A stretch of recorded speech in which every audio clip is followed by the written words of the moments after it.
picking up from here? Syempre, ito, dadali namin yung experience namin dito. Umabot na kami dito sa final. So, iba yung experience din naman. So, ayun, patuloy pa rin naman kami. Magtatrabaho, mag-start sa training, syempre. Yun, may-develop pa namin yung teamwork and yung individual namin, individual skills namin para mas madaling magtulungan. And syempre invitational to, meron mga club teams from different countries, Japan, especially Japan. So we'll take it as our opportunity to learn from them.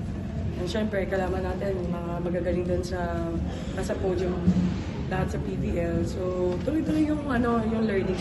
Especially for us na bago yung team, yung talagang core ng team sobrang bago. Kaya kami talaga tatrabahuin namin kung ano pa yung pwedeng ibuga ng team namin sa invitation. Yes.